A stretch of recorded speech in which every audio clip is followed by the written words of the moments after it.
আসসালামু আলাইকুম ওরহমতুল্লাহি ওবারাকাতু নাহমাদুহু ওয়া নুসাল্লি আলা রাসূলিহিল কারীম আম্মা বাদ। প্রশংসা মাত্রই মহান রব্বুল আলামিনের জন্য, যে মহান রব্বুল আলামিন আমাদেরকে নিয়ামত রাজি দিয়ে আমাদেরকে পৃথিবীতে পাঠিয়েছেন, আমাদের লালন পালন করতেছেন, দয়া রহমত দিয়ে ভরপুর করে দিয়েছেন।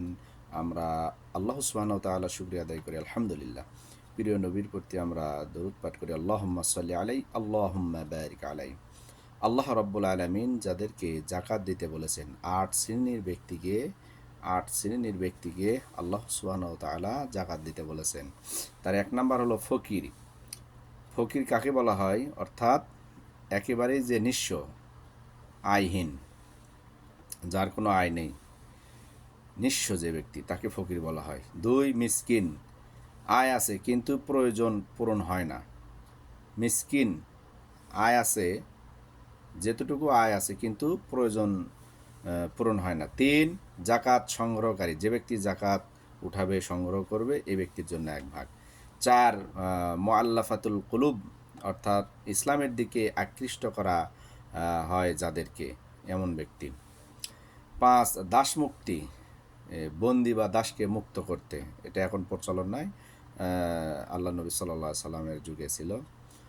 ছয়, ঋণগ্রস্ত ব্যক্তি, বৈধ ঋণে বিপদগ্রস্ত ব্যক্তি। আপনি লোন লিছেন অনেক কিছু বিভিন্নভাবে, অযথা, মানে যেটা কোনো জীবন বাঁচার জন্য নয়, এই শুধু বিলাসিতা করার জন্য অনেকে লোন নেয়, ঋণ করে, এই ঋণ ব্যক্তি নয়।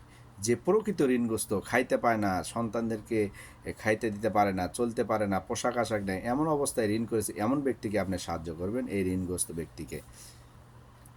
সাত, আল্লাহর পথে দিন ও কল্যাণ কাজে নিয়োজিত, আল্লাহর পথে যারা দিন ও নিয়োজিত, অর্থাৎ দাওয়াতি কাজ, আল্লাহর কাজে যারা, ফি সাবিলিল্লাহ, আল্লাহর পথে যারা নিয়োজিত রয়েছে, এই ব্যক্তিদেরকে। আট, মুসাফির, সফরে গিয়ে নিঃস্ব হয়ে পড়া ব্যক্তি। আল্লাহ সুবহানাহু ওয়া তাআলা এই আট ব্যক্তিদের ভিতরে যারা জারি রয়েছে, আল্লাহ যেন এই আট ব্যক্তিকে প্রতি যাদের জাকাত ফরজ হয়েছে, তারা যেন আমরা সকলেই সঠিকভাবে সম্পদকে হিসাব নিকাশ করে জাকাত দিতে পারি। আল্লাহ সুবহানাহু ওয়া তাআলা আমাদের মুসলিম জাতিকে তৌফিক দান করুন। আল্লাহুম্মা আমিন।